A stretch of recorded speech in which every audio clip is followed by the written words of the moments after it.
Donc, un petit historique. Donc, le combat, c'est quoi? C'est un jour, on vient nous annoncer à l'enquête publique comme quoi il y aura un élevage de 1000 vaches laitières, diminué à 750 génisses, plus une méthanisation agricole. Donc, sur une zone agricole, avec un fosse agricole, sur 2 communes qui sont présentes ici à 5 km d'ici. Au jour d'aujourd'hui, le projet il est au bureau du préfet et on attend la décision du préfet.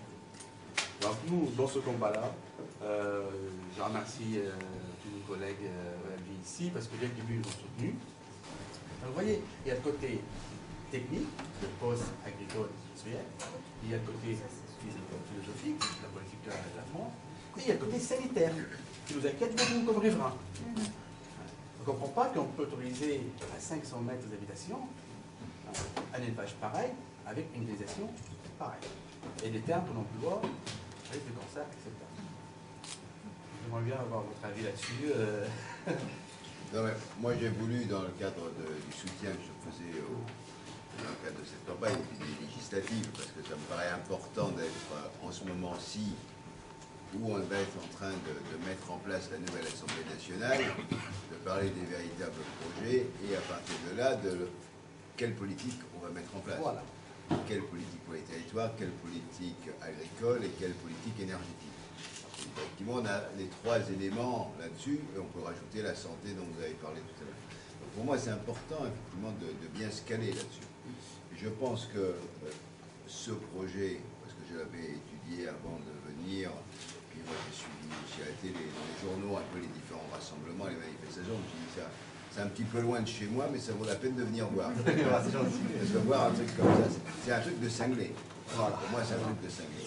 En gros, faire une exploitation agricole dont les produits, on se fiche complètement de la production agricole, en gros, on va dire que le lait et la viande est un sous-produit de la merde. Ça, voilà. En gros, c'est ça l'histoire. C'est tout, point barre. Et donc, on va valoriser la merde. Et on va le valoriser avec de l'argent public en quantité industrielle. C'est un projet comme ça ne fonctionnera qu'avec de l'argent public. Voilà. Donc même en termes de rentabilité, ce genre de projet, je n'y crois absolument pas. Et donc ce sont des centaines et des milliers d'hectares de maïs qu'il va falloir faire produire uniquement pour mettre dans le digesteur. Et ça, c'est vrai que l'Allemagne aujourd'hui, l'exemple est absolument invraisemblable. Et avec une concurrence sur l'accès aux terres pendant des années en Allemagne, où ce sont les entreprises privées, les assurances, les gens extérieurs à l'agriculture qui investissaient dans l'énergie, qui ont fait monter le prix de la terre agricole au détriment des agriculteurs, uniquement pour faire pousser le maïs, pour mettre dans les digesteurs. Donc ça a été une catastrophe aussi pour les paysans autour de ce projet. Et ça, je crois que c'est aussi très important de bien le dire, parce que ça, souvent, les gens ne se rendent pas compte. C'est-à-dire qu'on voit bien qu'ils n'auront pas la surface suffisante. Donc il va falloir qu'il y ait d'autres surfaces pour faire du maïs pour mettre en plus. Voilà. Sur l'épandage, ils n'ont pas la surface. Donc ça veut dire qu'il va falloir faire la guerre à l'épandage. Donc sur les autres agriculteurs, ils vont le trouver où? 40%. Ça veut dire qu'il va falloir qu'ils aillent chercher. Ce qui veut dire que d'autres agriculteurs qui sont en élevage dans le secteur, c'est la mort. Eh ben, c'est-à-dire que quelqu'un ne pourra plus s'installer sur la zone parce qu'il n'aura plus accès à des zones d'épandage. C'est un peu le même modèle qu'on a en Bretagne, voilà, où tu as des zones d'excédent structurel, et où celui qui veut s'installer avec, même en une ferme bio, s'il n'y a plus d'espace sur le canton, il est mort. Donc tu te retrouves avec une seule entreprise industrielle de ce type-là, qui anéantit tout projet agricole autour. Alors l'autre problème, enfin, c'est un autre problème, c'est aussi, c'est la question de la concentration de la production. C'est-à-dire que tu es dans une logique où, si ce type de modèle agricole se développe, on peut produire la production française sur 5 départements. Voilà. Hein, et le reste, il dégage. Donc, voilà, ça c'est un autre problème. Donc, les paysans, le nombre d'installations qui diminue, on est dans un processus infernal. Mais en termes de dépense du prix du lait, ça veut dire que cette entreprise-là, elle est là pour casser les prix. Voilà. Mais comme de toute façon, c'est pour ça que je vous disais, son objectif, c'est pas de la vente des produits. On fait du lait, hein, en gros, pour vendre de la merde. Voilà. Donc voilà, s'il pouvait se passer de faire du lait, il le ferait. Voilà. L'important, c'est que la vache, elle chie, quoi. Voilà. Attendez, c'est une production. C'est les bouses qui sont importantes. Voilà. Ce qui sort du pis, ça sert à rien. C'est ça qui est redoutable, quand même, dans cette affaire. Ça, je l'ai appelé le cheval de Troie pour le méthaniseur, les vaches. Ils sont là pour alimenter le méthaniseur. Hein. Non, je crois que là, on atteint... D'abord, c'est cynique. C'est-à-dire qu'on voit un entrepreneur qui n'a rien à voir avec l'agriculteur, qui est en train de construire un projet, effectivement uniquement pour faire du business. Et parce qu'il y a une opportunité de marché liée aux énergies renouvelables. Donc moi je pense que par rapport à ça, le préfet, j'ai compris que lui, il faisait gaffe maintenant. Parce qu'il voit bien qu'hier, il y a eu une cérémonie à l'Élysée, il va y avoir une nouvelle Assemblée nationale, on attend le nom du nouveau ministre. Moi je lui dis très clairement, attention, perdez votre stylo. Perdez votre stylo, hein. Je dis au préfet, on ne signe plus. Vous n'avez pas intérêt de signer, de toute façon il est prudent, il ne va pas le faire. Sinon il va se retrouver je ne sais pas où, quoi. Peut-être préfet au Kerguelen. Donc il faut mieux pas aller préfet au Kerguelen, tu vois, donc il faut qu'il fasse gaffe. Parce que là, moi je crois, nous on va monter au créneau, bien évidemment, comme la mobilisation, les copains ici ont soutenu, tout le monde a soutenu, parce que c'est quelque chose qui dépasse le cadre simplement local. Voilà, c'est un projet national. Et faire tomber ce projet, c'est d'utilité publique nationale. Voilà. Parce que c'est ça l'idée. Donc il faut déclarer ce projet d'inutilité publique. Voilà. Hein, voilà, et c'est ça. Et à part de là, il faudra très clairement... Mais c'est bien parce qu'à partir de là, il faut qu'au niveau national, dans le cadre de la nouvelle politique qui se mettra en place et du débat agricole qui accompagnera la réforme de la PAC, il faut justement qu'on puisse verrouiller pour empêcher ce type de concentration. Voilà. Parce que régulièrement, tous les 10 ans, 15 ans, on a des projets fous comme ça qui sortent. Moi, je me rappelle, il y a quelques années, en Haute-Marne, on a vu le projet Pullman. Oui, sur les poules, où ils voulaient faire un projet de dizaines de milliers de poules. Ce qui était un truc complètement intéressant. Là, aujourd'hui, on a voilà, les vaches à merde. Demain, je ne sais pas ce que ça sera, quoi. Mais effectivement, on est sur un truc qui n'a rien à voir avec l'agriculture, rien à voir avec l'environnement, rien à voir avec l'emploi. Voilà. Juste à voir avec le business. Enfin, pour moi, c'est... On a dit santé, environnement, emploi, destruction. Ah ouais. C'est le trois thèmes que nous, on a défendus. Non, mais je pense que vous n'êtes pas trompé. Voilà. Moi, je suis favorable à ce qu'on puisse faire un bilan énergétique des exploitations agricoles. Parce que je crois que c'est fondamental. Mais qui intègre l'ensemble des consommations gasoil, tout ce qu'on veut, électricité, ok, mais aussi engrais, azotés, parce qu'il y a nécessité d'énergie. Donc qu'on fasse un véritable bilan. Et que chaque exploitation agricole ait comme objectif de produire l'énergie qu'elle consomme. Absolument. Et ça, je crois qu'on pourrait avoir un système intelligent avec ça. C'est-à-dire favoriser... Nous, on a des exemples d'agriculteurs dans le sud-ouest, dans le Tarn-et-Garonne notamment, qui ont travaillé dans cette direction-là. Donc ça fait, mais après, ça fait des projets mixtes.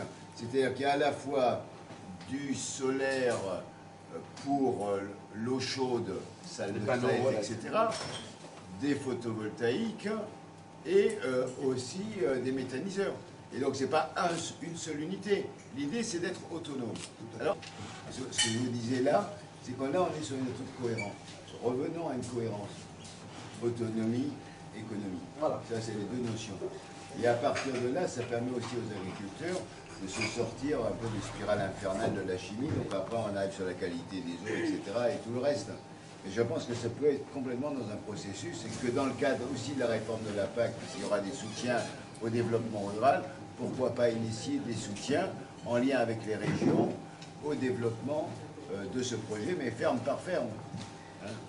C'est pour ça que nous, dans la communication qu'on a faite, on a fait attention, on n'est pas contre que les agriculteurs se regroupent pour avoir des élevages à 200, 300 vaches, pour ouvrir de l'autonomie avec un méthaniseur. Le méthaniseur agricole, nous on est pour, c'est l'énergie renouvelable, c'est une technique qui est connue.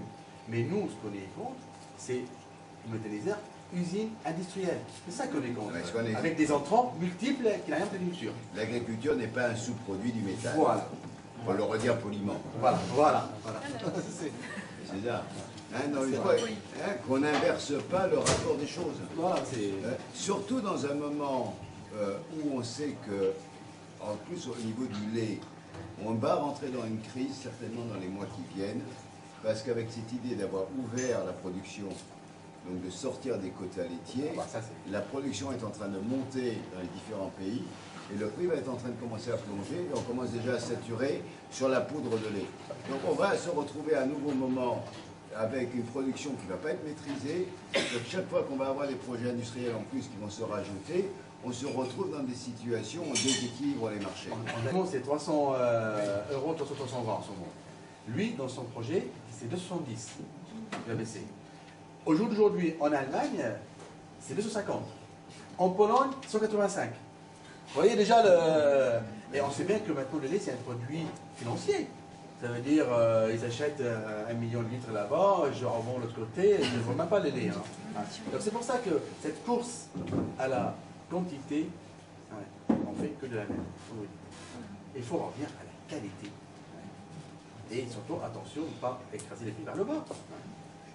Donc voilà, notre combat, il est là, c'est comme riverain, c'est le danger sanitaire, et après, il y a le côté politique avec la commune, et nous, on va quand même garder nos prairies. Que ce type de projet n'est pas durable dans le temps. Non. C'est-à-dire qu'il ne fonctionne que pour une génération. C'est-à-dire que le type, il va investir, sauf que tu n'as personne pour le racheter. Parce que le coût pour ensuite racheter un tel outil est impossible. Ce qui veut dire que cette ferme est contrainte, à moins d'une génération, d'être redémantelée. Et donc tu réexploses l'histoire pour recommencer. Et ça, c'est un élément, souvent, tu vois, qui n'est pas pris en compte. C'est-à-dire que chaque fois que tu grossis les exploitations, elles deviennent irreprenables. Irreprenables parce que économiquement, ça ne tient pas là. Donc là, il faut dire que c'est une question vraiment, en plus d'être d'une utilité publique, c'est une question de salubrité publique de l'empêcher. Pas durable à aucun point de vue. Voilà. À part sur la connerie. Ça fait des algues vertes dans la baie de Somme aussi, oui, des échandages. Voilà. Voilà, bon, mais super. On reste ensemble. On compte sur vous, voilà. Donc, S'il y a des élus ici, qui sont élus à l'Assemblée nationale, pourquoi pas? allez au ministère. Allez au ministère. Non, et ça veut dire non, mais ça veut dire que le jour de l'entrée, il faut venir avec le badge. Je l'ai, j'ai l'autocollant. Ah voilà, il faut arriver, voilà. Ah bah, de toute façon, ce sera le combat symbolique de Picardie, donc Ça marche. on ne sera pas... Non, non, Chez Beauvais, tu peux te...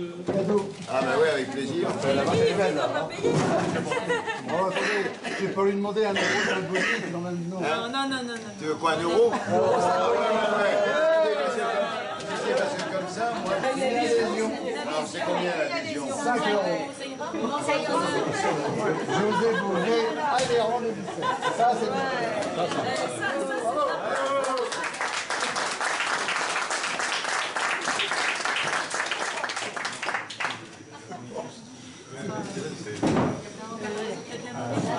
Non, c'est cadeau quand même, pour 20 euros. Bah oui.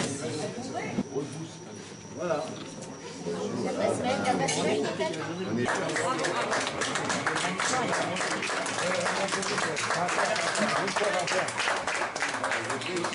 Voilà. Et merde, hein. Merci.